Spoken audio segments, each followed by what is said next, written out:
Hey, welcome to our epic Libertarian crossover podcast talking about the debate that America just lived through. Thank you for joining us. And we have an all-star panel of Libertarian podcasters and myself. We'll start with Mark Claire, who is the host, one of the hosts of Lions of Liberty. Mark, how are you? No, I am the host, and there are some alternate hosts that we have, including Brian McWilliams and the other gentleman here, the only non-bearded gentleman here with us, Mr. John Odermatt. Honestly, we're questioning your tea, John Odermatt. Questioning my tea? Your testosterone seems a little low, not growing a beard. Maybe you can't. I don't think I've ever seen you with any facial hair at all, actually. Beards are for the weak, to cover up, if you got a little bit of not a strong jawline, grow the beard to cover that up. It's to cover up my double chin. That's the... Spangle looks like he really crafts his beard. Like he really takes time to shape it. Is that true? I do. I go to a barber shop and I have him. If you see, he trims off the neck beard. I haven't been in a couple weeks, so Wow, in Pennsylvania, beard trims are illegal. You're living crapping me. I'm not kidding you at all. Same in Virginia. My wife's been doing it. So that's Howie Snowden, by the way. Wait a minute. The man because himself, of COVID or just path of liberty. Oh yeah, we should finish introductions. Howie, how are you? I'm good. I could use a beard trim, but besides that, pretty good. And then Reinhold down there. Reinhold, how are you? I'm doing all right. I could use color in my beard other than gray. Yeah, but are beard colorings legal? All right, so I'm always surprised when I talk to the Lions crew or like Brian Nichols, who's from Philadelphia area. Because here in Indiana, it's still the Wild West. We still act like it's 1865. There's laws, but we don't follow them.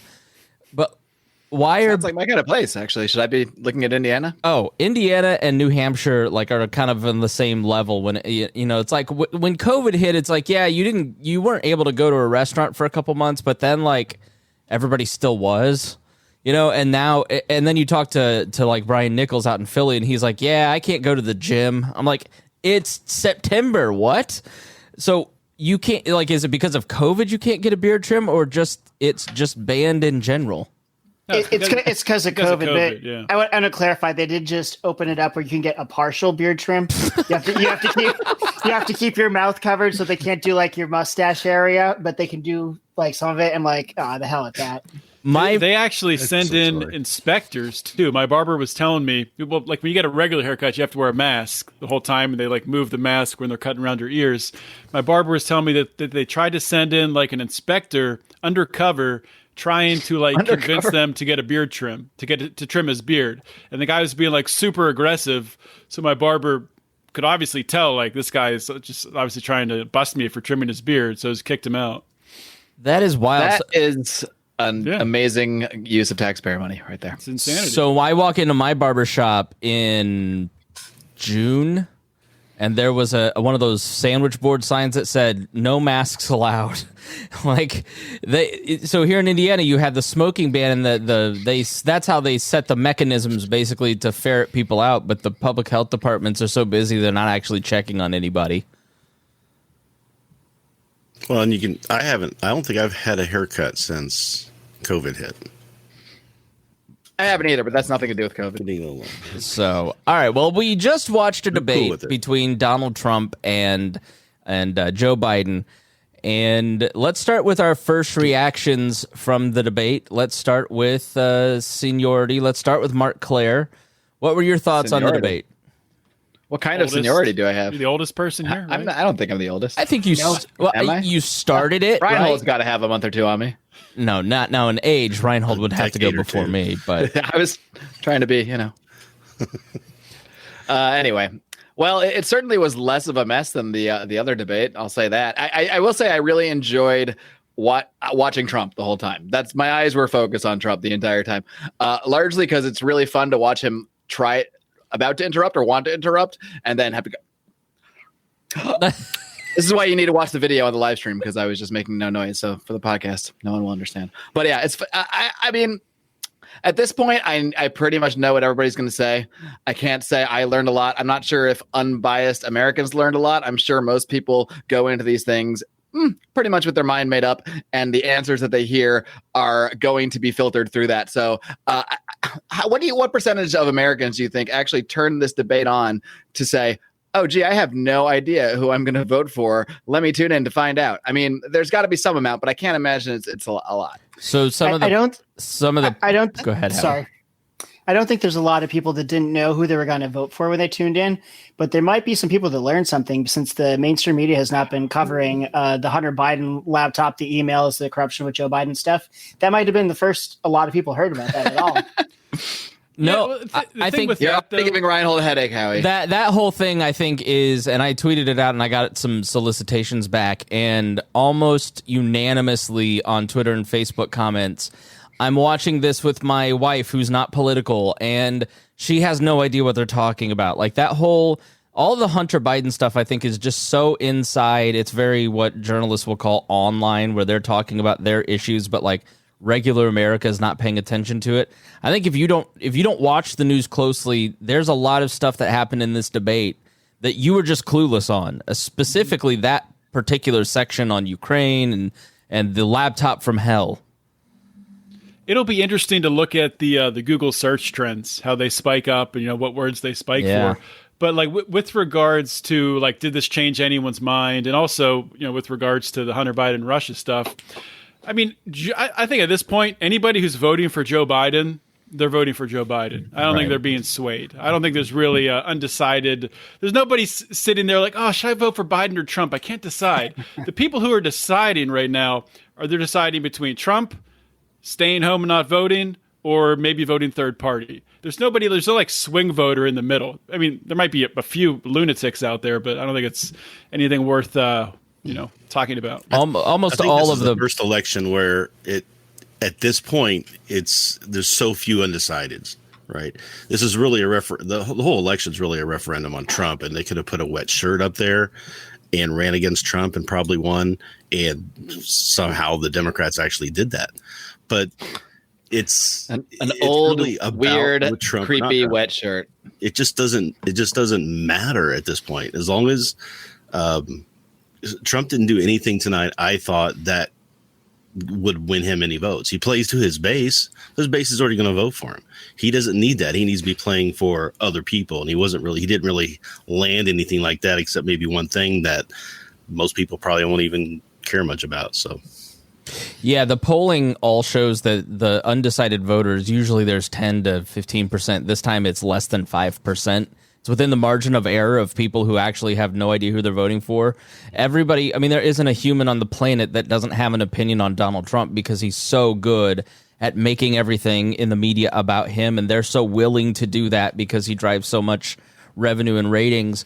And so everybody, I think Odie nailed it. It's people are trying to decide if they're going to make the effort to go stand in the 2 to 4 to 11 hour line to vote. Is it worth it? Am I going to be inspired? I do think that this comment here from a Facebook user, oil and gas will change people's minds. I do think that in Texas and Pennsylvania, at the very end, Biden made an unforced error where he basically said he wants to phase out the oil industry in 5 years. And if you're competing in Texas and Pennsylvania and it's a razor's thin margin there, why say that out loud? I think that might make a change. There's no way he can actually do that. Of course, right? Everything he said, it's never going to happen. So, well, the way that they do it is with through blocking the permits.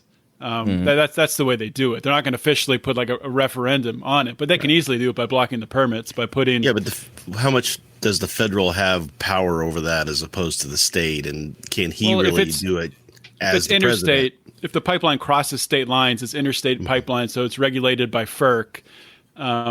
So yeah, they would have the control then. But if it's just within a state, then they don't. The federal government doesn't have any control really over it. So I like how Trump specifically called out Texas, Pennsylvania. You hear me? You hear this? You hear this? I mean, yeah. The two states he needs to win, but I don't think it's going to be enough even if he does. Because I don't think anybody's in the calculation thinking Texas isn't going to go for Trump. I know it's talked about as a toss-up, but it's still leaning Trump. So I don't think he's really lost anything there. But, Pennsylvania, that it depends on how much that's going to swing or not. I don't know. But So do you think the polls that we're seeing are more accurate than in 2016? Yes. I do too. No, I think they're probably less accurate.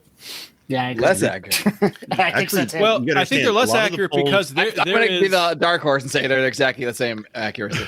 I mean, my reasoning for it is because it is more hazardous than in 2016, much more hazardous to be a Trump supporter, to be an open Trump supporter. People lose their job. I know many Trump supporters who will not put a sign in their yard at their home, but if they have a vacation house somewhere in a more Trump-friendly area, they'll put a sign up there. It's a very real thing. We have Trump trains every weekend where I live. I think that a lot of this is about where you there are live. Trump trains, but Where I live, it's very dangerous to be a Trump supporter. I would not go out in a MAGA hat. Yeah, but do you think where you live that Trump's going to win? No, that's that's what I'm saying. Those that's what I'm saying. It's all about where you live. He's not going to win in Virginia. If you look at the national polls in 2016, they had Hillary Clinton winning by 3%. She won by 2-point-something%. It wasn't that far off. Trump won at the by election, 77,000 votes. At the end, they had that. Well, because leading up to it was much wider. Came out. Yeah. When Comey came out, it changed the race because there were a lot more undecideds. There were people who hated Hillary just as much as they hated Trump, and they were bouncing back and forth on which one they were going to have to plunk down their vote for. In 2016, go ahead, Reinhold. Sorry. He won by like 77,000 votes in a few key states where a couple of the state pollings were way off. So those weren't called right. But I don't think for the most part that's going to be, and people learn from that these pollsters aren't going to just go, well, I don't know, and then not change anything that they're doing. They're still trying to fine tune and get these better. I think, why do you assume they can change what they're doing? The media and the politicians, everybody else haven't learned a goddamn thing. So I don't know why the pollsters would be any different. I think people assume there's like something you tweak or something you poll a little differently. I don't think you can just somehow uncover the correct amount of support of Trump supporters. I don't think it's possible. They dive down into looking at the demographics and how the demographics are changing, how different polling is happening in state races that match up to the federal race. I mean, there's a lot of different things they can do, a lot of statistical things that they do to evaluate that stuff. And they change the weighting of a lot of the polling to match and to compensate for those things. That's why they have a 2 or 3% failure rate, a 2 or 3% variance. And by that regards, they were well within what happened in 2016, right? And in 2016, at this point in 2016, they weren't 10 points apart from each other.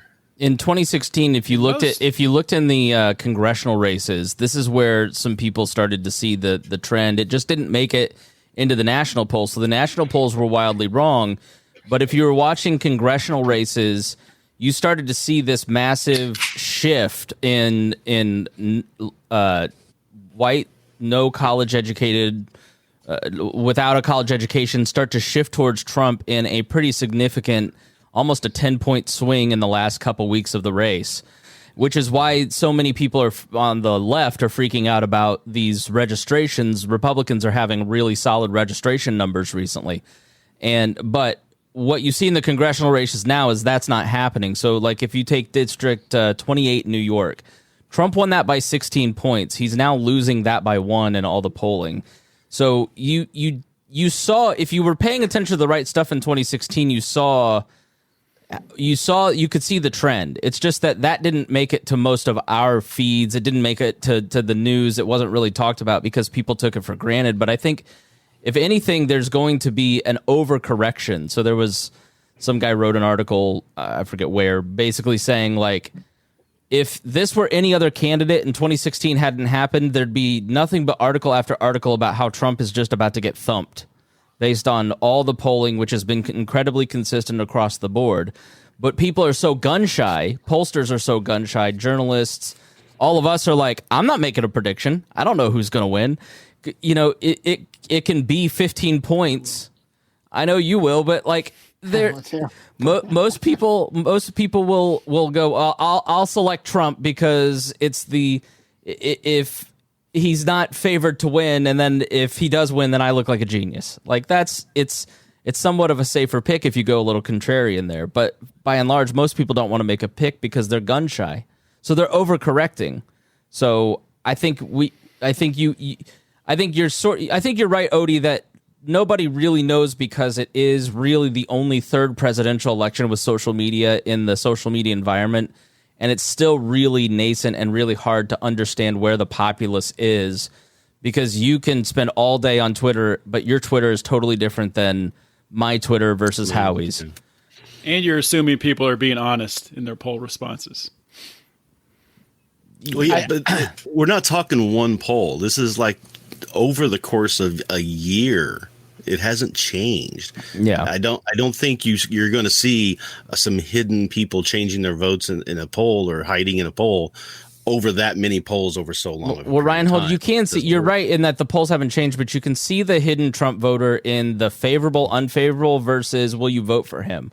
So his unfavorable is a little higher than will you vote for him, because for whatever reason people seem to be willing to say they like him, but they're not gonna vote for him. So Chris, this makes me think of 3 different polls that I've seen recently. One was there was like 56% of people were saying that they're better off now than they were 4 years ago.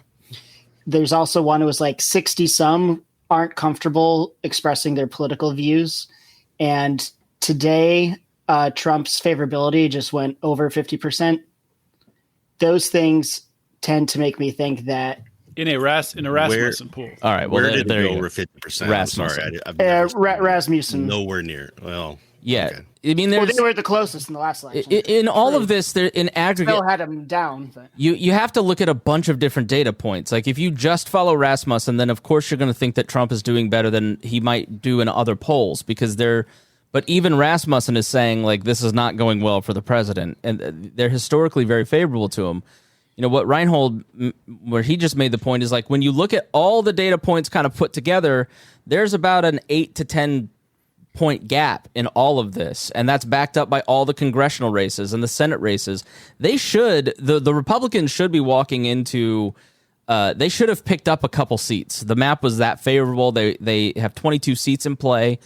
And they're not going to win that. They're probably going to lose the Senate. Like, that's a very bad sign for the president. And then you have Jared Kushner shopping around a new TV network to fellow Republicans. Like, that doesn't instill confidence that they think that they're going to win. And Trump said in the twice in the debate tonight that he thinks that the Republicans are going to win the House. I mean, does anybody think that's a possibility? I definitely think it is. I mean, if Trump wins re-election, they're going to win the House probably. Okay. I'm wondering what planet I'm living on right now. This is the problem with Trump and the Trump phenomenon. We're all going to know what planet it is in a couple weeks. This is or maybe not. For months. Or maybe we won't. Months. Maybe we won't. We all talk into microphones in front of audiences, very, very large audiences. And the largest, most beautiful audience. That actually reminds me, before you go any farther, I just wanted to say, everyone on this call, I am the least racist person here.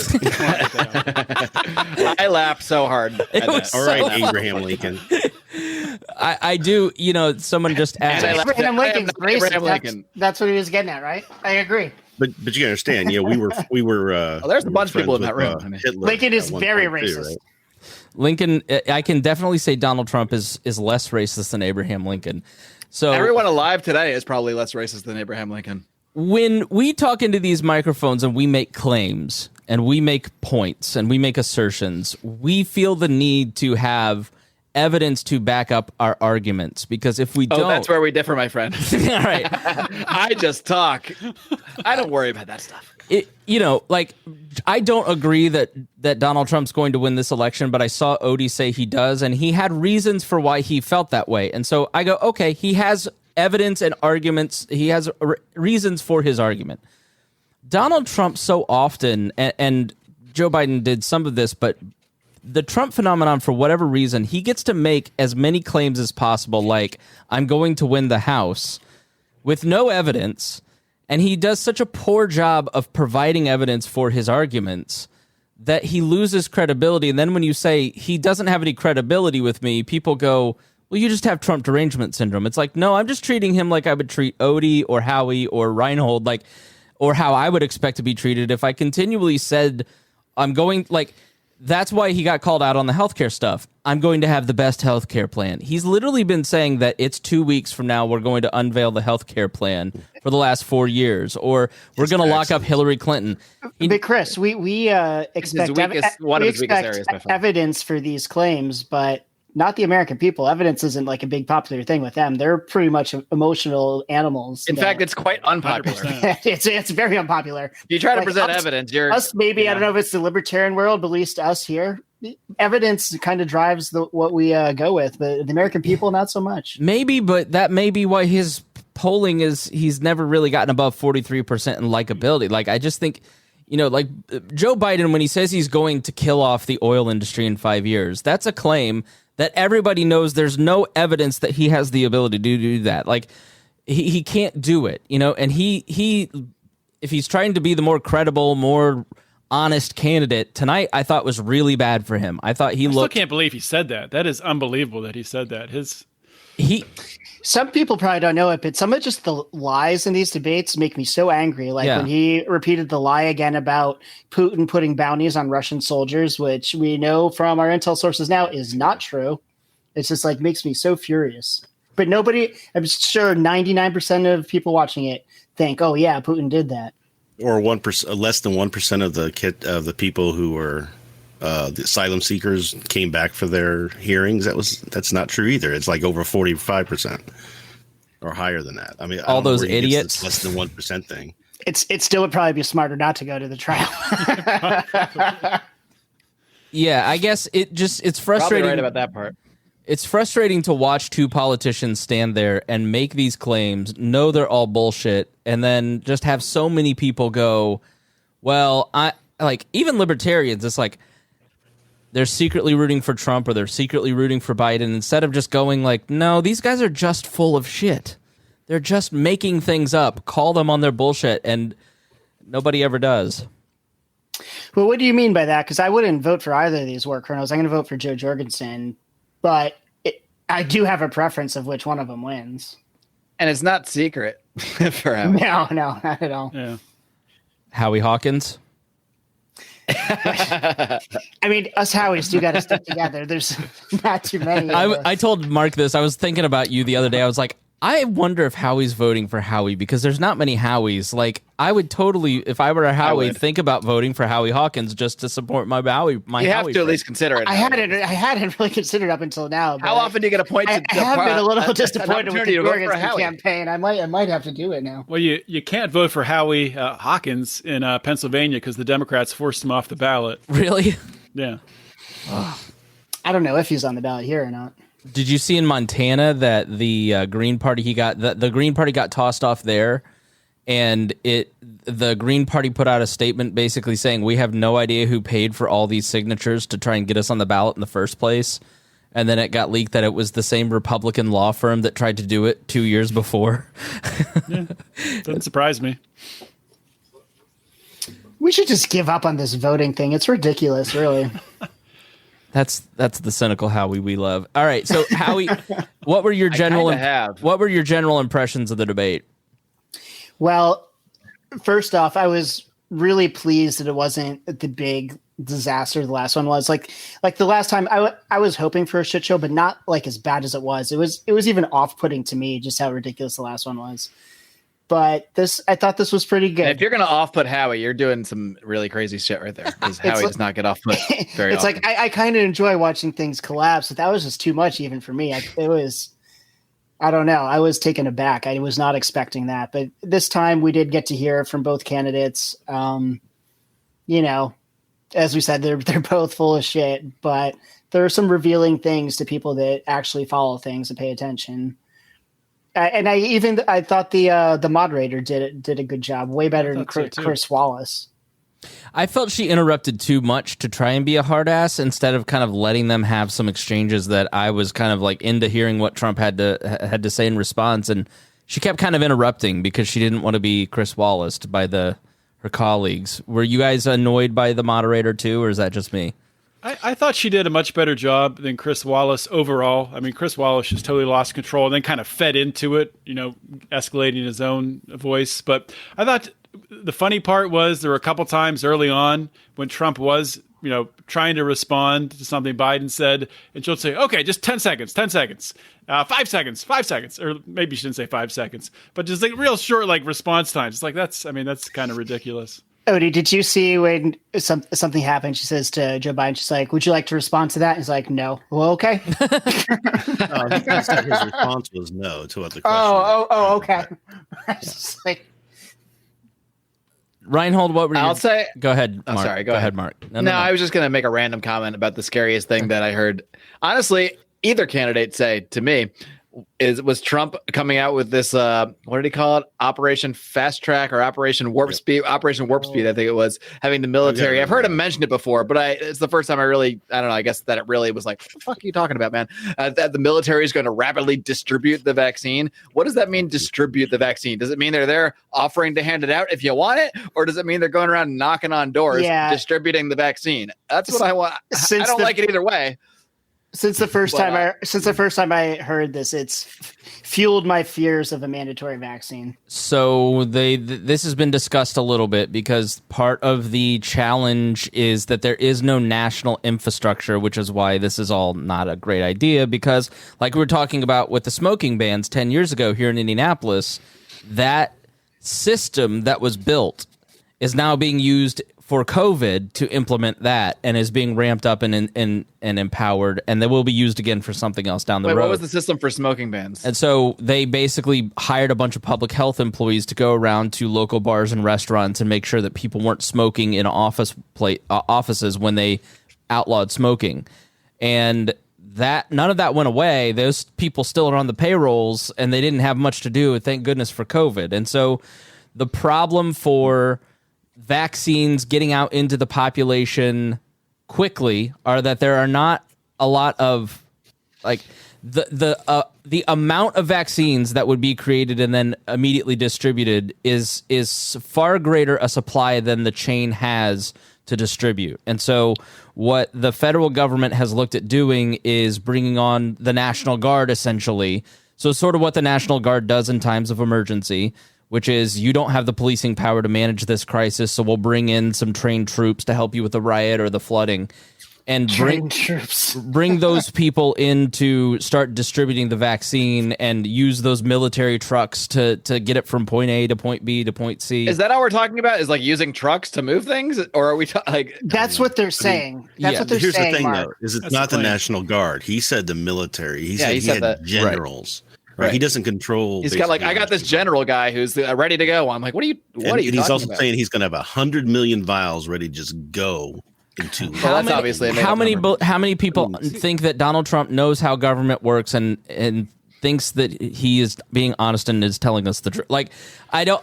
Donald Trump doesn't know what he's talking about. That's kind of the emotional response. It doesn't the point he's trying to convey. He's not trying to tell you the inner logistics of how it's going to happen. He's saying, I got this general guy who's raring and ready to go. We got 100 million vaccines, and we're going to get it out to you. And he says the word military. Most Americans have a lot of respect for the military. Libertarian circles, a little bit different. But that's the path he's going down. It's the emotional response. You could trust the military. You can trust this infrastructure. So that's the only thing he's going for, in my opinion. Yeah, I think it's exactly right. He's using language that he thinks he can sell. Never forget, as Odie and I talk about occasionally, he's a salesman. He takes it to the extreme to draw you back, to negotiate his point back. Like he is a bullshitter. It's why I just don't like him as a president, is because he's constantly bullshitting like he would as if it's a sales job. He's a used car salesman. A lot of dog whistles. Yeah. I do think with the vaccine, though, that us white men should put our privilege aside and allow others to get the vaccine first. I loved the question to Kamala. Would you get the vaccine first? And she went, I don't trust Donald Trump's vaccine. It was like, okay, I want to see Pelosi, I want to see Trump, I want to see Fauci, I want to see all those people lined up there taking the vaccine first because it's the right thing to do, to model, it's good leadership, and then we'll give it 3 weeks and the rest of us will take it. Now they'll just go do a photo shoot and have some guy sticking a fake needle in him and be like, and give it the thumbs up. Look, I'm taking my COVID vaccine. They did that in another country recently. I wish I remembered the specifics, but it was like the president of somewhere, and they were giving him like, it was the flu vaccine, but they still had the plastic cap on the needle, and like you could see in the picture. My favorite part of the debate was when Biden was going on some emotional appeal, saying how much he loved America and how much he's working for Americans. And my brain went, you, sir, are full of shit, and I don't believe this. This is an over-rehearsed line that your people told you had to do. And Donald Trump goes, you're full of shit. No, you're a politician. Nobody believes you. And that was probably my favorite moment of the debate. What was your favorite moments? Well, the biggest mystery is who built the cages. I don't know, but I just appeared. All I know is we need a "Who Built the Cages" T-shirt in the Lions Liberty store soon. As if with lions in the cage. We know who built them, we know who filled them. So who has been in charge of the cages for 5 years? Like, if you both find it egregious, well, Donald, you can end it right now. Like, just because they built it suddenly, well, they built it. They built nuclear weapons. I had to deploy them. Like, the real takeaway should be that the genocide of Yemen. I had to continue it. Right. This entire system, Republican and Democrat alike, agree with our shitty immigration laws overall. They might have slight tweaks here and there, but they both basically execute what I feel is horrific enforcement of border laws, which I don't even think the border should exist. So that's my thing. But the point, the real takeaway. It's horrific, but you got to understand what was going on. And so there were cages there that they would put them people in for a temporary thing, and then they would do the catch release thing that Trump yells about. Trump came in and did zero tolerance policy, right? He said nobody gets released. So they had to house those people.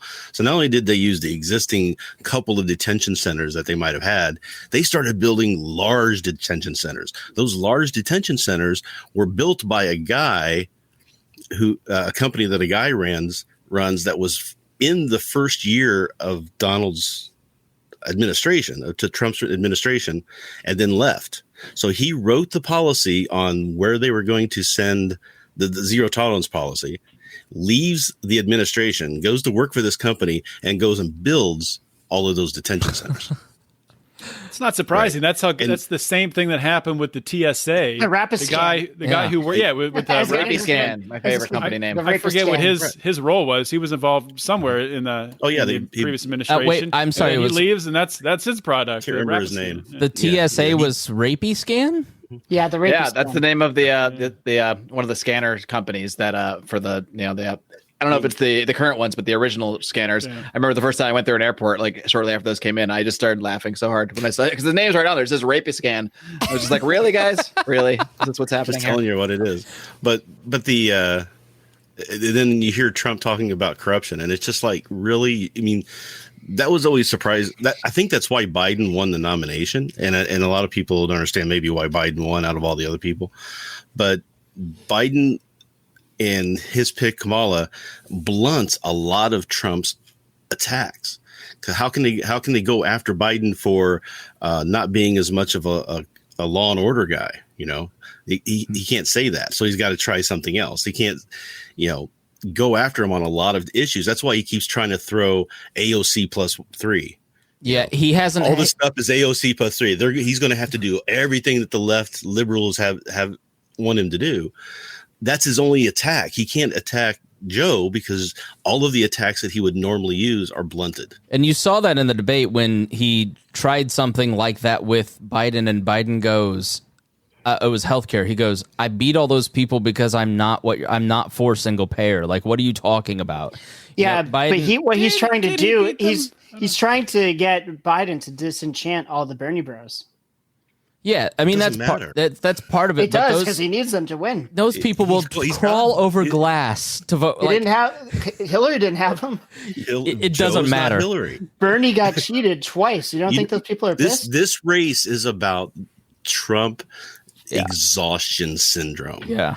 People are tired. Just exhausted. They don't want him to be president anymore. 60% of the people wanted him thrown out during the impeachment. Okay, they didn't just change their mind. I know a lot of far left communists that want Biden and Kamala destroyed. Right, but they were going to vote for A anybody lot. else. How many The far left Democrats communists do you hang either. out with, Howie? You'd be surprised the circles that Howie hangs. Actually, out. edit that part out. That might affect my job. We're live, pal. No, it's like, listen, they look at it the same way that, like, Austin Peterson, when he talks about voting for Trump, he views it as self-protection. He doesn't like Trump, but he's better than Biden. And so if you're on the far left, you look at it and go, I don't really care. I know that Biden has this horrendous record with the crime bills and the drug war and was the Republicans' favorite senator. And the wars. But he's worse. He's going to be better for the issues I care about than Donald Trump. And I don't know why we don't recognize that, like, the far left, none of this is about the far left or the far right. It's all about, like, that 10 to 15%. And that's why you look at these suburbs. Like here in Indiana, we have the 5th district, which was a deeply red district, and it's now probably going to swing to the Democrats. And it's just and largely because of women, and it's not because women are by and large super ideological. I think they're a lot more practical about politics than men are a lot of times, and they go, nah, this is just all ludicrous. This is foolish. I can't take this. That 10%, that 20% in the middle who really don't have a ton of allegiance that fall into all this are going for Biden. That's like the registrations. The Republicans are all in on these registrations, but there's a lot of independent registration, and like 60% of those independent registrations are all going to Biden. The Gary Johnson vote, half of it's going to Biden. And it's just, we talk a lot. Bill Weld vote. Bill Weld, you got Bill Weld. He got Bill Weld. I see a lot of it going, well, it's just Trump's words. What a surprise. If people look at Trump's policies, then it's not as Do you bad. think Bill Weld, this is a tangent, but do you think Yes. Bill Weld even voted for Gary Johnson? I doubt it. I honestly don't think he did. Yes, because he was on the ballot and he wanted to make sure he got the vote. No, but Do you really think so? Yes. How much Bill Weld hates Trump. That's what I'm saying. I think he hates Trump enough to vote against himself. He might have voted for Hillary. I wouldn't be surprised. Bill Weld loves Bill Weld more than he hates Donald Trump. Whenever he finally responds to my know. interview request, I'll be sure to ask him. Well, we I have ones. think if he loved himself more than hated Trump, then he would have said some of the things he said. Bill Weld doesn't love himself. That's why he drinks so much. Come on. Yeah, there's some bar. There's some bar in Massachusetts. Allegedly. I was that, very offended by that. Allegedly. the Bill Weld regulars, and one of our Hey, Pride I'm members, drinking Josh Anderson, ran into him there, and we just got It's to, a hilarious story. once the COVID stuff is over, we just got to, position ourselves and get in that bar, and then buy him a couple drinks. We have to go to this specific bar. Bill, in Boston. did you vote for yourself in 2016? Come on. It's a little more whiskey. Come on, tell me the truth. Yeah, I won't share his private story that he shared with us on a private Zoom call, but let's just say it didn't show Bill Weld as being the best character in the world. I'll leave it at that. Again, Yeah, we'll leave that shocked. part out. No shit. Edit that part out. Oh wait, no. I mean, That's how he would say. there's 5 years of bad character. When he was here in Indiana, he gave this speech and he kind of he gave a defense and for some of the things, and he took the tough questions that the delegates threw at him. He answered it all. He didn't shy away from any of it. His answers were reasonable, and then he just was aloof and arrogant and a jerk afterwards, and I don't think he stuck around very long. Reinhold. He didn't, and he refused to interview. And he refused to talk to well-known us. podcaster. And He gave a question and answer, or not. I don't think it was even question and answer. I think he just gave a talk at Porkfest. We slept through it, but I was like, oh, maybe I'll try to grab him afterwards. His talk was at 8:00, not this Porkfest, but the year before prior. His talk was at 8 a.m. and he was gone at 8:42. He was out of there. He did a Q&A at the end of the Indiana one, and I remember Karen Ann Harlow had a bunch of questions for him on that. But yeah, sure she did. he was fine when everybody's watching, but if you're in Indiana, a heavily Prague state, and We Are Libertarians wants to talk to you, which arguably has the largest Prague population in the delegates, right? Why would you treat those people poorly? The guy didn't want to be in the Libertarian Party. It was always evident. He just wanted a path to get power. It was very clear. become relevant again. Yeah. He wanted the path to power. Why the hell was he in the Libertarian Party? And why the hell did he big run fish in the in small GOP pond. primary? That Right. makes even less sense. Guys, I just found out the Eagles lost. Are you serious? Oh man, Son of a bitch. Breaking news. All right, Ryan all is right. breaking something right now. I guarantee it. So no matter which one of these two wins, governing wise, to me, I don't think it's really much different. But the thing that I'm concerned about is whoever wins, regardless, I think there's going to be a lot of rioting and chaos. Half the country's not going to think the election was legitimate. And I just think things are going to get really crazy and really bad pretty soon. And it's a bit concerning to me. Does anybody else share these concerns? Yeah, I live in Los Angeles. I think the city's going to be on fire in 2 weeks. Yeah. Are you going to stay in the city for the election? Where am I going to go? Do you think that I got to go to work that day. I mean, what am I supposed to do? Do you think there's riots regardless of who wins? Regardless. I'm not. I'm talking to Mark. In my case, here, no. I think what the riots are if Trump wins here. Okay. So you think Trump's going to win? Places, I don't know. I think there might be riots if Biden wins, but I just don't think the right. There might be celebrations if Biden wins that turn into. You don't think the poor boys? I don't think the right really riots too much. No. Did you The hear left is when Biden called the Proud Boys the poor boys? that was actually was that on purpose, or does he not know what they are? No, that they this group recently did they're kind of wargaming out the election, and it was with Jeffrey Toobin. Was it John Podesta? No, not that. That was so funny. By the way, we're on break right now, guys. Just a second. I'll be right back. Video's off, right? John that Podesta answers Bobby's question of who's the most likely to masturbate. So, well, what timing, Bobby? I think we know the answer. John Podesta was playing Biden in it, but the outcome and all their different scenarios was like violence in the streets and political turmoil. I mean, the thing is, I do think we won't know who won, and they're not going to declare a winner probably until at least Thanksgiving or later. That might tamp down some of the unrest, actually. I don't know. I don't think it's going to be quite that, but it's just my opinion. I thought it was. I would love to be wrong. I thought it was trending towards a landslide, but this oil thing.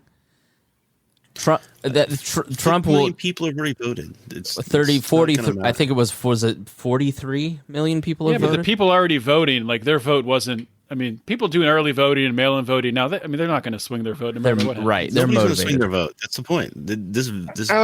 There are people who are still. I guarantee you that would either thinking about not voting or voting for Trump, or considering a third party or Trump. I think that's the undecided votes. So driving home from work today, I was thinking about the outcome of the election. I was like, there's too many variables. I couldn't possibly guess who's going to win. I have no idea.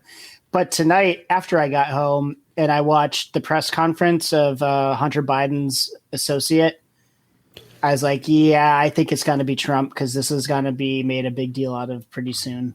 But does anybody care? People watching the debates didn't know what it was. Fox News is covering it.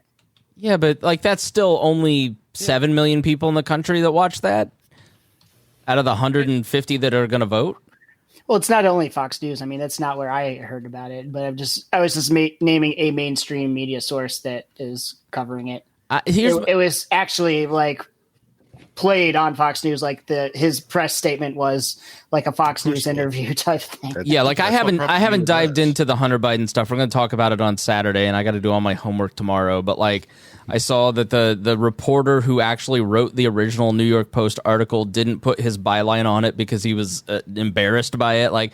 There's a lot of problems that seem to be arising from that, and I think that kind of kills it.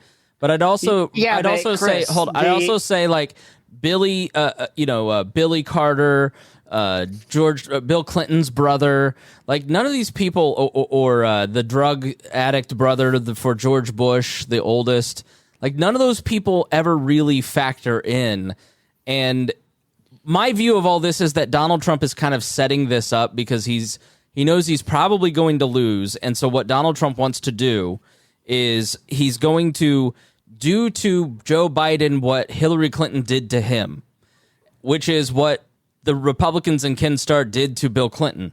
So they basically, if you follow the Whitewater investigations with Starr, almost all of the shit that happened to Donald Trump is all the stuff that Starr did to them. It was payback. And then he's going to do that to Joe Biden. He's going to use it to undermine the presidency of Joe Biden because Donald Trump is all about personal grievance. Well, yeah, and all this is going to continue. these kind of things will continue to happen. Every president from now on is going to be impeached. It's like, good. Oh yeah, whatever. I don't care. I'm just waiting for it all to collapse. No, It's you can fine. understand. I want them, anybody who's close to any lines, and Trump has crossed a bunch of them, get him out of there. Impeach him, vote him out, put someone new in. If they do it, impeach him, vote him out, get someone new in. Until we take our country back by voting these people out when they do wrong, then we're letting them do it. We're just letting this happen. And that's when the only way it's going to change is us to just say enough of it, quit worrying about the partisanship of it, and say this guy was wrong. Get him out of there. Trump broke so many laws and crossed so many lines and destroyed so many norms, as it were. He needs to be go, and he needs to be probably indicted and everything else, and get him in jail and make him pay for it. I agree that them all need to be out and indicted and in jail, but I really do not think that voting is going to ever get us there ever. See, I take the opposite tack of Reinhold, and this was our argument for impeachment, because he was all for it. I was against impeachment because it never was going to change anything. It's a divisive exercise for almost no reason. And I would say to our buddy Justin here, oh God, Spangle is going there. There's about as much evidence. So my reaction to the Steele dossier and the Russiagate and the Russia collusion in the beginning, if you go back and listen to We Are Libertarians, was an eye roll. All right, I'll wait for more evidence. And there never was really concrete evidence in that period of time to really show that there was collusion between the campaign and Russia. And there was a lot of tangential things that never really got tied together. And that's how the Hunter Biden stuff feels too. And so if you're going to be consistent and not really take the Steele dossier seriously, why would you look at the tangential one email saying the big guy wants his cut? Well, who knows who the big guy is? You're making leaps and assumptions in the way that the Steele dossier did. The person who knows email, what pizza is? The person who the email was sent to has come out and said it was Joe Biden, and we know what napkins are. Nobody has denied the validity of the emails or that the laptop was Joe Hunter. Biden and his campaign have, but that's no. They have not said it's not Hunter's laptop, or they said they're not real emails. No, they have not said that. They haven't said that. Okay. They did. They just said it's a disinformation. They said the whole thing is Russian disinformation campaign. They did not say it's just like the Steele document, the Steele dossier. Here's how it works. It's not though. It's how is it not? This is why because there's actual emails. His actual Hunter Biden's signature is on like the thing for the computer store. They've whatever. We'll all find out soon enough.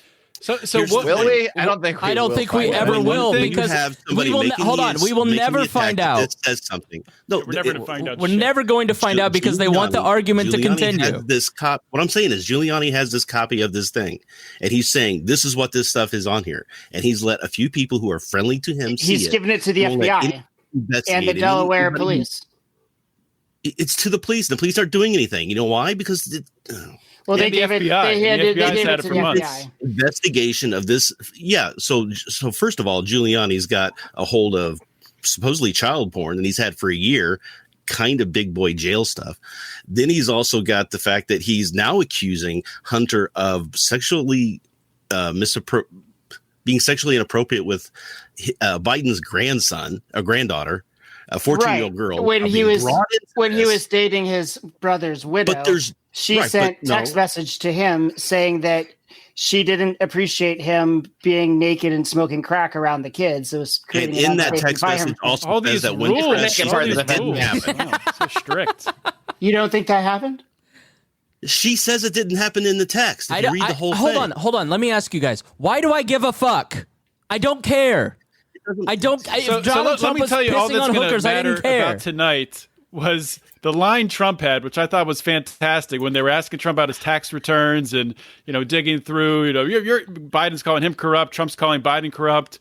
And Trump goes, you guys spent $48 million on the Mueller report, whatever it was, Russiagate, found nothing. And he goes, I can spend $1 million. I can spend $1 million and find more on the two of you. Found a lot of things on the Mueller report.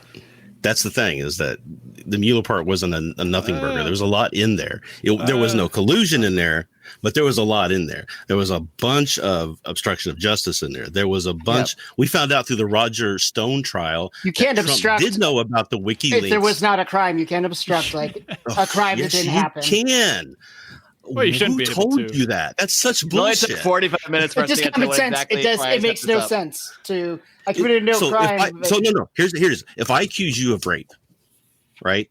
Yeah. And they're investigating. Are you doing that? Rape. To be clear, we're just talking. Howie is clean. If I accuse you of rape, and they're investigating it, and I try to bribe the officers to look the other way, even if I'm not guilty of doing it, right? And they find later that it didn't happen, I still obstructed justice.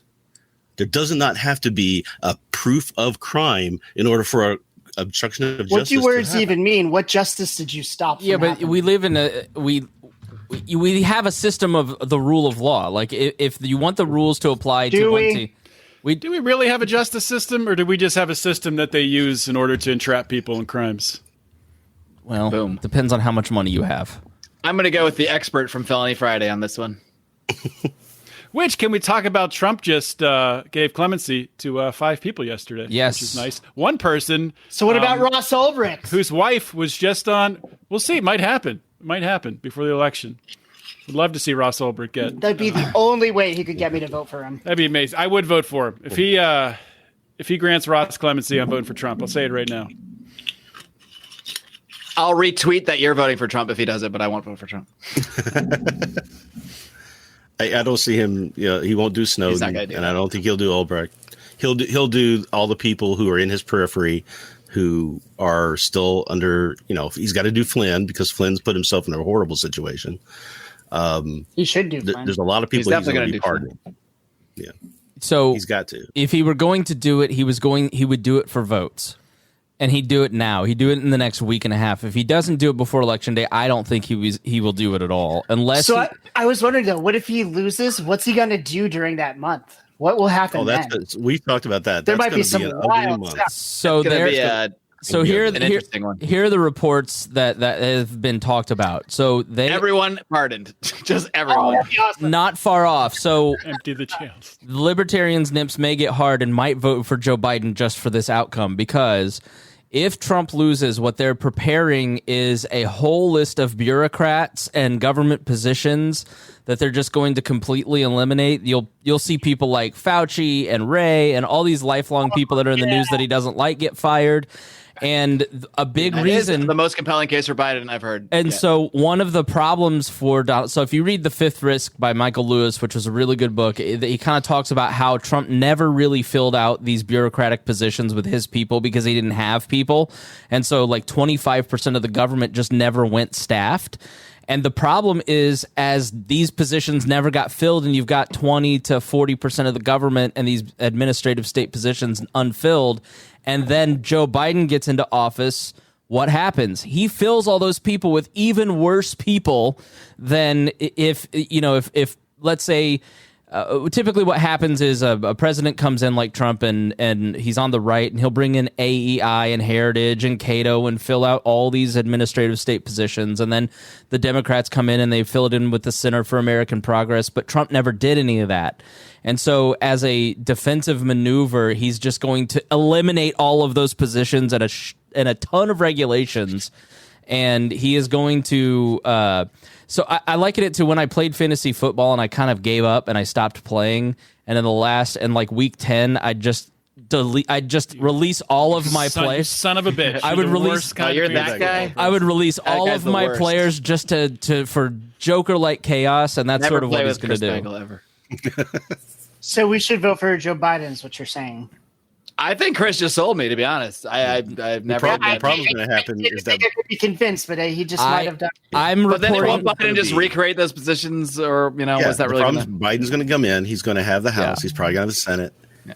He can fill all that stuff in, get everybody confirmed, and have basically what he wants across the board without the political fallout that a president usually comes in with, where they don't replace a lot of those people. Well, he's right? going to have a harder time than you think, because he's going to have absolutely, like, when Bush transitioned to Obama, they were like binders for every single job. Like binders full of women. They gave so many, and then Obama left like all these people, and they talk about in that Fifth Risk book, like they had like meeting rooms set up and like at the chamber at the Commerce Department, and they expected like teams of people to come in to prepare, and like Wilbur Ross just shows up one day and he's like, yeah, I'm the new Commerce Secretary, show me where my office is at. And like there was zero transition whatsoever, and so Biden's preparing for like like Clinton, the worst thing Clinton did. That was like the worst transition in modern history, and like it's because he stole all the K's off of keyboards in the White House, and it was a big scandal. Didn't he fire like the whole Justice Department? So yeah, anybody who was working a case against him was gone. Right. But you got to remember, Biden's going to go and say, okay, I need to fill all these positions. I don't know what to do. I've got a lot of people that were in those positions back when Obama was in president. Am I the only one not surprised that Chris is trying to find out outlandish reasons to vote for Biden? I was asked a question and I explained. I love that we can have comments on this, by the way. These were reasonable reasons. This is what these are convincing that's reasons. the only good reason I've heard. This is literally the leaks out of the White House as to what Trump is planning to do after he leaves. And I made a sarcastic joke. I'm sorry that you're not intelligent enough to see that. All right. Ooh, I think he just called Kenneth low IQ. Very Trumpian. There's a difference between so a lot of times we talk about things that are opinions that we have views on and things like that. But we also comment on things that are how we see the reality of what's going on. Like I don't want Biden or Trump to win, but I can look at what's going on in polling and I can make an assumption of what I think is going to happen. So I think a lot of people get confused on when we do all this commenting on things, is that where's the line between what's our opinion and what we're just reporting on. You have to actually explain what's going on, or else you can't effectively give an opinion, because people don't know people don't have context to the news anymore. Hey, I forgot my funniest moment in the debate. That was something we were talking about. I don't know if it's funny to anybody else. It was just funny to me. Well, there was a couple actually.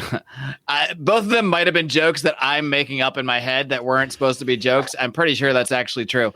One was when, we already talked about when Trump said I'm the least racist person in the room, but then right after that, he's like, I can't even see the audience. It's so dark in here. I was like, whoa. Yeah, I thought, oh my God, he's going to go there. That was bad. I don't think he actually meant that at all, but I think he was just trying to say I can't see. But it came across that way. He doesn't have that in his mind to understand that may not be the best way to phrase that. No, exactly. That's my point. This justifies that he's the least racist person in the room. He didn't even think about that. He's still not racist. He doesn't even think about that as racist. He was sued twice for not renting to black people, and I'm trying to figure out how that makes him not the racist person in the room. Am I the only one that was really annoyed that Biden had a mask on just so he could have it in front for 1 second? That was my first. That was my first note. That was very done for a reason. Obvious. Yes. Yeah. I even wrote that down. That was my first note. I was like, Biden is really making sure to be seen removing his mask. So we all know he had the mask on, whereas Trump gives no fucks. Well, he's immune. I said that to my mom today. She's like, we don't know that. I like how he's like, they tell me I'm immune. Who knows for how long? Maybe 2 months, maybe forever. I don't know, but I'm immune. And then also Biden said something that also was not meant to be a joke and probably wasn't to most people. But he said, I've been looking to, take back all the stuff we did with the 94, let people out of jail. Nobody should be in jail for having personal amounts of drugs, especially cocaine. And I just thought it was hilarious. I missed that. Wow. I was actually like, well, what about crack though? He literally said, especially cocaine. That's a quote. Wow. That's amazing. And I laughed very hard at that as well. I was unintentional. I got angry every time he mentioned Scranton. I did like when I like how Trump was like, "You're not really from Scranton." Oh, and us people from Scranton, we can't afford to own stocks like you rich folk. I don't know why the Scranton thing really bugs him, because I've seen him say that about Biden a couple times. He's like, he's not even from Scranton. It's like, I don't consider him from Scranton. He moved when he was like 3 from Scranton, but I never saw him there. for some reason that's like some sort of really weird trigger for Trump, and it just pushes his button. Isn't there a statue of Joe Biden in Scranton, or no? There's not? Oh, okay. I must. So there was one thing he said too that really got me, was that he's like, Delaware, I'm the reason you're the reason I ran. You and Obama are the reason I ran for president. And I'm trying to figure it out. Can you remember, was Obama president in 2000 when he ran for president? Well, no. This He didn't last really run. He this just kinda last time when he faked the ran, run. it was because He ran. Obama made fun of Did he? him at that dinner, and that's like what did it. You know, Yeah, see, I what's don't that? think he really expected What's to that win. I like think he press just dinner? wanted It's to usually like a big jokey thing, trash but him. Trump won't have it. Yeah, Or won't go to it. Like Obama, like was busting the correspondence dinner. Yeah, Yeah. Obama was busting Trump's balls, and I think that's when he decided to run. You're talking about Reinhold in 2000. What was that? The Reform Party that he ran on? He tried to run on the Reform Party. He was saying that we need to third parties should be on the debate stage. This is horrible that this is happening, and he got so bad numbers that he dropped out like a month and a half later. Yeah, he was like After trying to having run in their a bunch of money. primary, but he didn't actually go through with it ultimately. Or I don't know if they have a primary, but however the Reform Party chose it. Chose it. Not primary. Yeah, he was trying to run and get a name for himself, and he was going to run, and he did what he does now. He was trying to do that back then, and it just nobody cared because it wasn't one of the two parties. Do you think that he initially ran for president to, whatever reason, I don't even know why, publicity or what have you, to start a TV network, and then this just happened to him like many Yes. people believe? Or do you think that he really is, 7D chess or whatever have you? Like this is, I don't necessarily believe that to the fullest extent, but I also don't think he's an idiot. But do you actually think that he didn't intend to win the presidency when he first ran? I don't think he expected. I don't I was think he asking expected Reinhold, to. Howie. I think he was more. Oh, sorry. You can answer too. No, whatever. So I think that he had a couple of minds. One is that I want to do this to get publicity. I'm really good at smacking from the sidelines, so I can say a bunch of stuff, get a lot of publicity, and then I can kind of build my name up a little bit and go make money off of it. Yeah. Now, if I win, cool. But I don't think he went in with the anticipation that he was going to win. I think he went in anticipation was he's going to get something out of it. And then if he does win, then gravy for him. So the tax return showed that he made like $600 million off of The Apprentice from NBC, and that was winding down and about to get canceled. And he had used a lot of that money to buy new golf courses. He had bought like 15 different properties in just a few years, and kind of needed to goose that. And so, Money, mo problems. yeah, Man. like Shit. so. I hate when that happens when I make $600 million and I buy too many golf courses. I gotta figure out, what do I do now? No, it's drunk night on eBay. So he $6 million done. $10 million done. Negotiating for I'm just Trump getting drunk Tower about in like. Russia. So he basically tried to he ran for the primary because he did this in 88 and 2000, like we said, to goose up some attention for himself, and he was like, there's no way I'll ever make it through the primary and win. And then he started doing well, and I forget what one of these tell-all More books. than doing well, he started just cleaning up. And there was one of these tell-all books where he looked at the person and was like, how do I get out of this? Then this is a well-known rumor here in Indiana, like on election night when he won, Karen Pence looked at Mike Pence and because they only did this because he was going to lose the governor's race, and they thought Trump would lose, and then it would set him up for a run this year. Because the second Mike Pence got elected, he started polling in Iowa. Like, it was literally within 2 months. And so when they won and North Carolina was announced, Karen Pence looked at Mike Pence and goes, well, are you happy now? You got what you wanted. And stormed out of the room and left the party and left Mike there alone because she was so pissed. Remember, That's hilarious. Pence should get divorced. He can't even eat with a woman alone. He's way too afraid of Karen. Remember, she wouldn't go to the White House for like 2 Perfect months or 3 name, months Karen. or whatever. She was mad at the whole thing with the win. I don't think she was happy. She was incredibly pissed. Karen Pence was my ex-wife's third grade teacher. They were not the only. They were not the only two people. That's 3 incredibly degrees of mad Pence that right night. there. They were two of about like 100 million people. They're incredibly. Spangle mad. is what, 4 degrees to Donald Trump? I know. I want to catch his COVID. I want to be immune too. You can be immune too for maybe 3 months, 4 months. I maybe wish I forever. had it. I thought I had it. I got tested and I didn't have it. Is it weird that I'm always disappointed when I get the negative COVID test? I have to get tested at work every 2 weeks, and I think I get a free 2 weeks off if I get positive. So. Ooh. Hey, what's your blood? Every 2 weeks. Mark, what's Did your they blood? give you an antibody test too? I don't know what kind of test it is. I just spit in a thing and send it in. What's your blood That's all I know. type, by the way?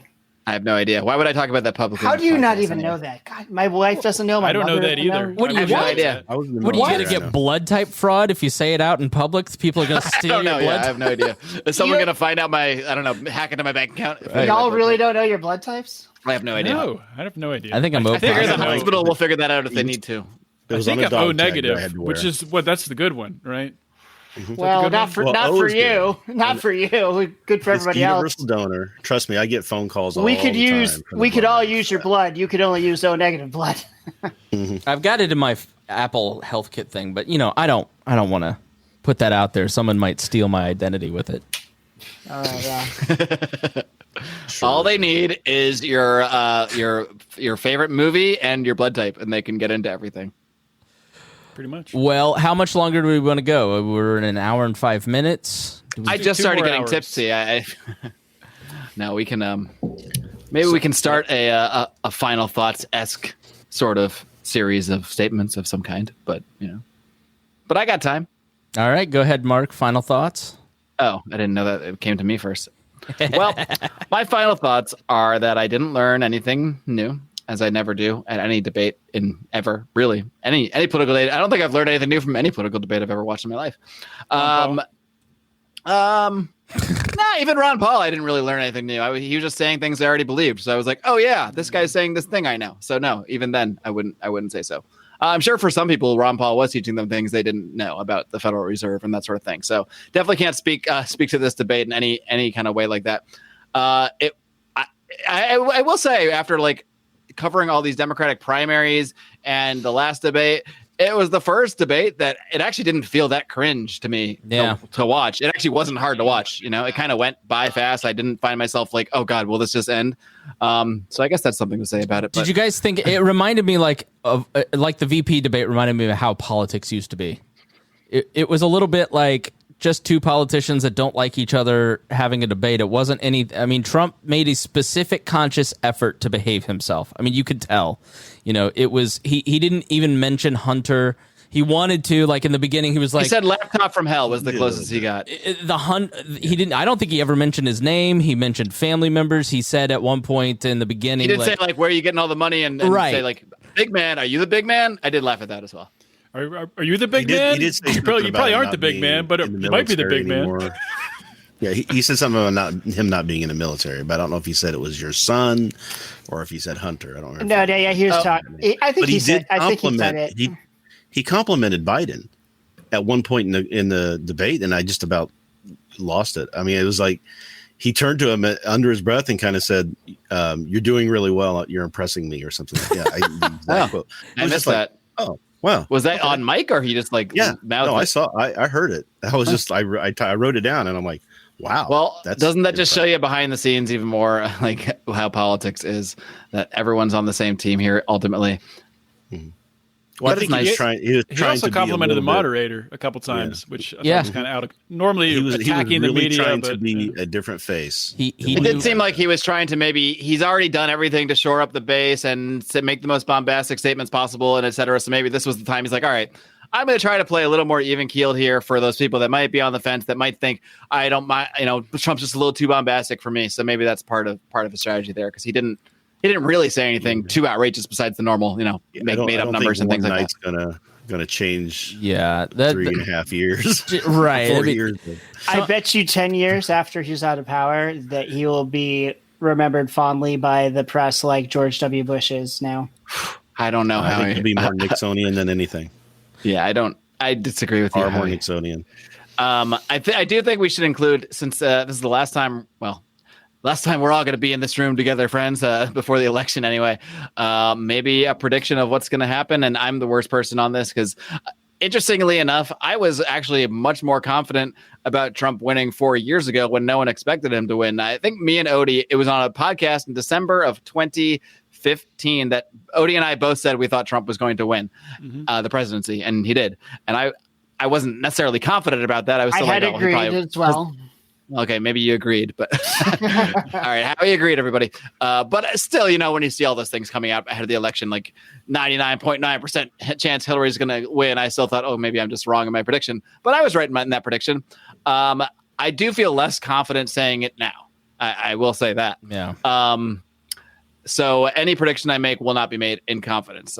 But I guess I wouldn't be surprised by any result. There's looking at the polls. I think Reinhold and Spangle both make pretty reasonable arguments for why we might want to believe the polls more than we did 4 years ago. I think those are points I can't really make an evidence-based disagreement with, but there's something in my gut, and that's what I went with 4 years ago, which made me think he was going to win. There's a gut part of me that does think Trump is going to win, but I'm not going to say that with extreme confidence at all. So I guess that's my take on my prediction, but I do think LA is going to burn. So yeah, I'll be here. I'll be like that dog. It's just like, this is fine. I'll just be like here podcasting. This is fine. All right. I'm armed. We'll just go. Cool. We'll go through the boxes. I would say that the debate overall is a draw. I think that Biden looked really bad in the first one. It's just he never got a chance to look bad. Trump looked good in the beginning because he had some facts. I think Donald Trump, this was his best debate performance at all, like totally, because he was in command of the facts. You know, the thing with Donald Trump. Of the two or of his debate performances? Of all of his debate performances. But I think the thing with Donald Trump is that Donald Trump is a bullshitter. He's a bullshit artist. He lies. He'll say anything to get elected. But like Donald Trump also, he does kind of like, he's every talk radio caller I ever screened. He hears something on a podcast or in a conversation, and that just kind of filters in, and that becomes a fact. And so, like, if you listen to him and you kind of read the papers, you go, I know where Donald Trump, what he means, because he's got that fact, right? Like, he's not very coherent. I mean, this was really too incoherent. You think that's kind of purposeful, though? Like, I feel like he puts those things out because he's playing to those people. I think he's just hyped up. I think he's just like I don't think he's a dumb person. I think he showed his intelligence tonight more than he does most times. Like he does retain a lot of facts. I just think he's not an intellectually curious person. You know, so he's not trying. You don't think he's sitting up reading Nietzsche and like no reading Aristotle at night? Like I believe Fauci when he says that he has like ADD to the max. Like you can just kind of tell, like watching the guy and hearing him talk. So like I think he kind of absorbs the facts that he wants to hear, and he grabs onto those little tidbits and holds on to them. So like if you watch the 60 Minutes, the leaked 60 Minutes interview, or you watch this debate, like you hear him kind of making an argument with some facts. It's just that he doesn't nail it. You know, if you watch like Barack Obama or Bill Clinton or even George Bush kind of go through that motion, they can do that. They can put together an argument. He's just, for weirdly the greatest communicator since Reagan, he's not a very good communicator, and I think he's just kind of all over the place. But I think that he was stronger tonight than he has been in any debate with Hillary or Biden or any one of the 2016. The novelty is kind of worn off. Like he had a couple funny moments, but like I remember watching those 2016 debates, just like with my jaw on the floor, mesmerized by the pageantry of it, like the drama of it. Like, how could this guy say that? He's breaking all these norms. It was a magical time, 2016. It was. I enjoyed that debate season so much more than this one. That was pre-COVID. I mean, it kind of puts a cloud over everything. Yeah. No, but even the primary debates, I mean, the Democratic debates were just brutal to watch, whereas I enjoyed pretty much everything. Yeah, and Derek asks if Trump was always like he was tonight, would he be in a better situation? And I totally agree. Like, I think Donald Trump had such a good election that if he had taken like 2020 really lost it for him. And when the crisis hit, he did everything was wrong. His instincts were wrong, like agreeing to shut down economies and messing up testing and the way that he messaged it and the fighting. Like he did everything wrong. And it's like putting that stuff out in the first place was wrong, but he was dead on about a lot of what he said tonight. Oh, you're stealing my closing statement. Yeah, I forgot we were making statements and not talking anymore. But how do you not penalize the guy for being wrong when the chips were down and he needed to make the right decisions? And that comes from him having no ideology whatsoever. Like if we were in that decision and you had all the information that you were getting, you might question yourself, but you at least have an ideology that you hold firm to and go, no, this is what I'm going to cling to. And so, that's part of why he's not a good president. But then, his lack of ideology could have been a help to him, but it wasn't. So I think he had a good debate, and like Chuck Todd said, he stopped the bleeding, but I don't think that it's nearly enough to keep him from losing the presidency. I just think the the wave that has kind of been building to get him out of office. I think people are just tired. I think they're so done with it. I think that even the people who kind of understand, like, I know that Biden's just going to be a really shitty president. This is Mittens. I'm just laughing at your cat appearing behind you. That's all. I just think people kind of like, if you watch Barack Obama's speech, he's like, imagine a world where you don't have to think about what the president said that day. I think that's the most appealing pitch for Biden. It's the only appealing pitch for Biden.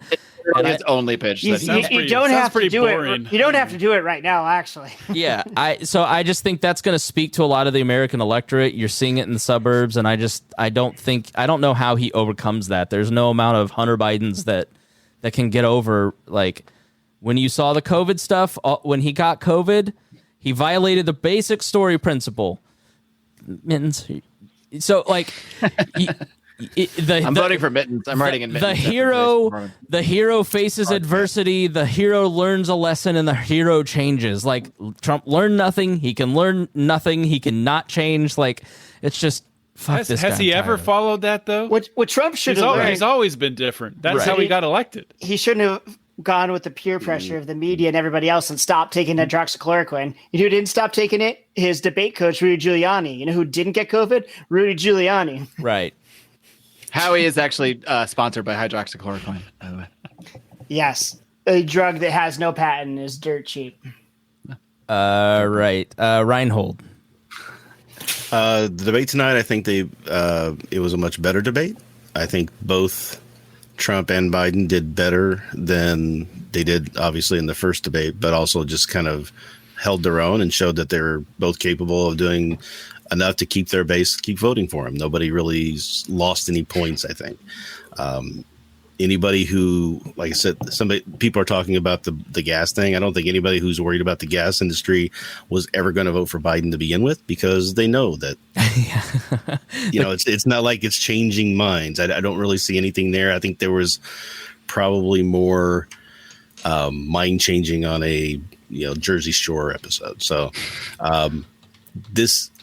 so I don't think this changes the race in any way. I think we've got a bunch of people who've already voted. We've got people who are standing in line to vote. We got people who have made up their minds. Both camps are trying to get their people out. And I think there's going to be a much bigger turnout for the left this year than 2016, because Biden is not as despised as Hillary was. And everybody talks about how Trump won in 2016 because he was the firebrand that did all this stuff.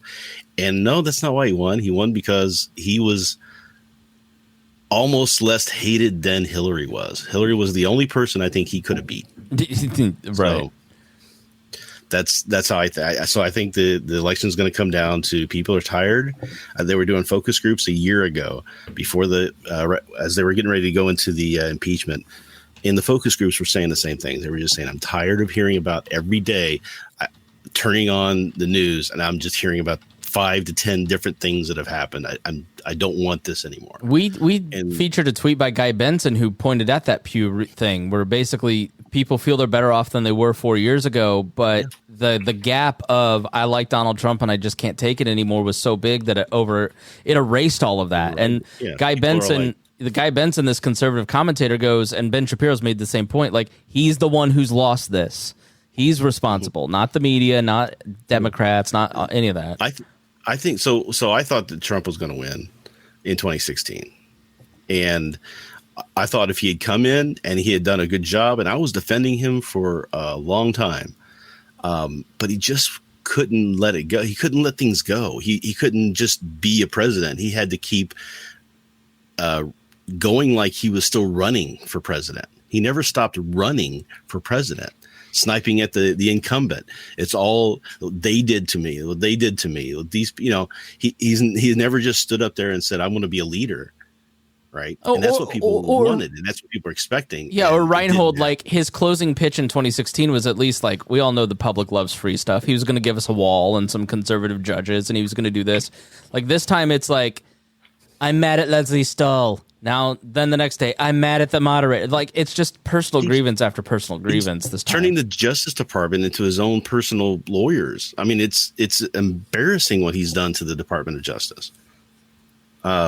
And to be honest with you, Rudy Giuliani, I think, should be in jail for what he's done. So I think me and Howie probably disagree on that one. But when you bring somebody's granddaughter, 14-year-old granddaughter into it, has no business being involved in the situation at all. Nobody thought that Hunter Biden was a great guy. I don't think you need to go that far to basically throw his granddaughter into the Howie Snowden, did Rudy Giuliani try to have sex with a 15-year-old girl on Borat?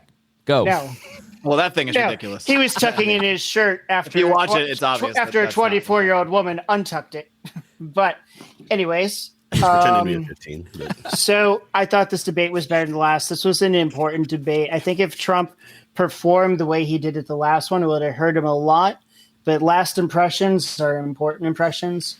And not to be contrarian, but I do think he's going to win. When has Howie not wanted to be contrarian? I do think he's going to win, not just because of the Hunter Biden stuff I mentioned earlier, but because I think the big thing in people's mind and what came across is that Biden is a lockdown president and Trump wants to open things up and get life back to normal. And I think we all know that this isn't that dangerous to 99% of us. And this can't go on or it's going to destroy the country. I think that's going to help Trump a lot. I think there's a lot of supporters that won't admit it because of the insanity of the left is to tax people. And I don't think the polls are accurate. And I think that Trump will win. I think it might be close. I won't be surprised if Biden does. But if I had to bet one way or the other, I'd bet on Trump. Despite all the evidence that I provided, I still think you could be right. Like, I feel the same way as Mark. It's like there's really no way to tell. But I mean, it's a toss-up. I won't be shocked either way. I think Biden 300 electoral points. Wow. Okay, I would be shocked by that. I don't think either side is going to blow it out. But with regards to the debate tonight, I think I agree with the consensus. I guess I can call it a consensus that this was Trump's best debate of any debate that he's had. Well, we'll say at least in the general election. I don't really remember the primaries. Of course, they were super entertaining in 2016 with Trump making fun of Rand Paul and stuff like that. I was going to say my favorite Trump moment was actually him going after Rand Paul, because Rand Paul made the dumbest argument that anybody that's supposed to be principled could make when he's like, see, he said he wouldn't support whatever Republican wins. I'm like, why are you the one making that argument, Rand Paul? I know this is a 5-year-old point I'm making, but yeah. I always enjoyed Trump making fun of Rand Paul's goofy hair. So it was, I mean, I think, yeah, Trump definitely had a definitive shift in his demeanor tonight. It was purposeful. I mean, he was, I think overtly trying to show respect to the moderator. And I did see someone comment that, saying you're doing a good job tonight wasn't directed to Biden. That was directed to the moderator. I'm pretty sure that's what I saw. So maybe there was one to Biden too. I missed that. That may be true. I thought it looked like he was. Oh no! Oh, that's what you're talking. That was the moderator. Okay, I mistook that then. With regards to who do I think is going to win? I still think that Trump is going to win. I do think that Joe Biden will win the popular vote. I do think in blue states it's going to be a much bigger blowout than with Hillary Clinton. But I think it all comes down to the swing states. That's really all that matters. There's like 5 or 6 swing states that it comes down to. And you look at those swing states, you look at the RCP polling average, and for the most part, Trump is polling in a more narrow margin with a smaller margin with Biden than he was with Clinton at the same point in 2016. Also, when you start to dig into registrations, you look in Florida, Democratic registrations, Republican registrations, the gap is closed to the point that it's almost even in Florida. Pennsylvania, it's not even, but Republicans have had many more registrations, I think like 100,000 more registrations than Democrats. And Pennsylvania is one of those weird states. I know a lot of people, especially boomers, who are registered Democrats and always have voted Republican. They just don't change their registration. There's a lot of people like that in Pennsylvania, sort of the, I guess, the Ronald Reagan, Republican or Democratic Reagan voting supporters, whatever they were called. But I think Trump will win. I don't think it's going to be a landslide, but I think it will be, when things do shake out, it will be comfortable. Just in the Electoral College, I think Biden will win the overall popular vote. But another thing that I think people are really underestimating with the mail-in voting, people say all these Democrats are voting early, which is true, and that's not surprising at all. The Democrats are doing that. I get 10 text messages a day from Democrats trying to get me to vote early. My wife gets even more because she used to be registered as a Democrat. But the thing that they're missing is it's a lot less effective. Not that there's going to be necessarily fraud involved. I'm not saying that. But for example, in Pennsylvania, there were like 70,000 mail-in ballots that were sent out that they had the addresses wrong on the inside envelope. So they had to resend them. So you have 70,000 people, or maybe it's more than that, getting 2 ballots they have to send in. So you have people who are maybe in their 60s, 70s, 80s who are 2 ballots. What do I do? If you go to vote in person and you've already registered to vote by mail in Pennsylvania, I don't know if it's like this in every state, you have to bring those ballots with you to vote in person. If you don't, you can't vote. So I think you're going to see it's going to be a freaking mess. It's going to be a complete disaster in a lot of states. States that have done more of this before, I'm sure it won't be a big deal. But states like Pennsylvania, I don't think it's necessarily a bonus for the Democrats that they have more mail-in voters. I totally agree, and I think that's why you see such like at this point in 2016, only like 5 or 6 million people had voted early. Now it's like 46 million, and I think that the mail-in stuff, Donald Trump accidentally scared everybody into early voting, which means the votes will be counted on election day as opposed to like the week after. But the structural problems of voting that you just pointed out is such a huge unknown. And I would also add Kanye West being in Minnesota. Minnesota was like the swing state in 2016, along with Michigan, and Kanye West is on the ballot there and in 11 other states.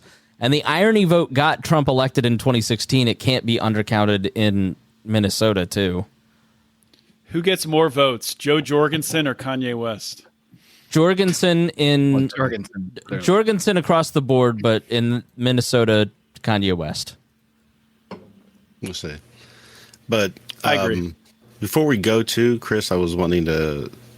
Do you want to say something about the GoFundMe we're talking about? Oh yeah, I would love if everybody could help support just a great libertarian, a great friend, a co-host on the We Are Libertarians network. Howie Snowden, everybody. Yeah, please support Howie. He's been going through some tough times. He left the show early.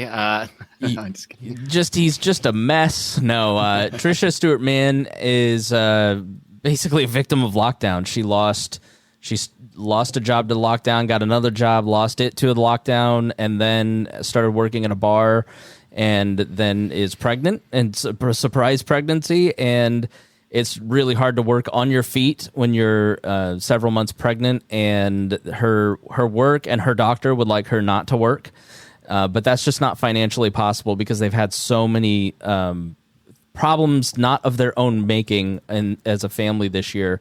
And we love Trisha, and I know, Mark, you've been on Trisha's show, and she's just a great libertarian. She's our token anarchist on the network. She's good people. She's really great human being, and just, if you want to support Trisha, if you want to support her unborn child, her family, then we have started a GoFundMe to help raise money. I'll put that here in the comments, but you can also find it in the We Are Libertarians Facebook group in the announcements, and grab it there because she's in a tough spot, and she is it's tough to we asked if we could help, and she reluctantly allowed us to do this because it's not an easy thing for them and their family, but we just hope that you'll consider supporting them, and I'll put that in the chat and in the We Are Libertarians Facebook group. Yeah, and we'll post that in the shit when we post this on our website over at Lions Liberty, and anywhere we post this around, we'll try to include that link. Cool. Well, thank you. And after you support Trisha, support her first. After that, if you haven't joined our Patreon groups, that's right. Both of us. Yes. We Are Libertarians and Lions of Liberty both put out tremendous Patreon content. So tremendous. I mean, tremendous. The best conspiracies you'll ever hear talked about will be on Conspiracy Corner on our Patreon. So. I love it. I'm anti-conspiracy theory, but I love listening to Conspiracy Corner. Anti-conspiracy theory? It's okay to be anti-conspiracy, but anti-theory? Come on, the theories are fun. All right, I'll give you that. That's a good counter. That's my compromise. But Howie had the best breakdown of COVID in the early days of COVID that I'd heard anywhere else. Legit. That's legit, folks. Yeah. Would you tell my mother that, please? Thank you. Yeah. I mean, some of the if you're so smart, why don't you be a doctor? Maybe you should go back to school. Did she say that? Yeah. You should say, okay, if you pay for my medical degree, I would love to see Dr. Howie. Come on, that'd be amazing. It's never too late to change course. Not Howie. just a fake doctor anymore. Well, you've always been my doctor, but yeah. Maybe we'll talk about that more on our Patreon. I think it's time to wind down. All Chris, right. I'll let you do that. Hey, everybody, thank you so much for listening. Again, please support our Patreon, support Trisha. We thank you all for listening so much. We thank you for commenting. We thank everybody for sharing this. There is no greater honor. There is no other better way to promote the shows that you love. If you love these two podcasts, or really any podcast, word of mouth is the most important thing. There is, listen, we have the Patreon money and we can buy advertising, and that does help. But when you share a podcast and you say, I love listening to this show for these reasons, it is a super powerful way to grow. And political podcasts in an election year, it's it's just an enormous amount of growth because people are really ready to pay attention. And then we plateau for about 3 to 4 years. So it's really, really important that you share these podcasts and help us grow. And if you don't listen to the other or one of the other, please give it a shot. All right. With that, we say thank you so much for listening, and thank you so much for listening to Lions of Liberty, and we are Libertarians.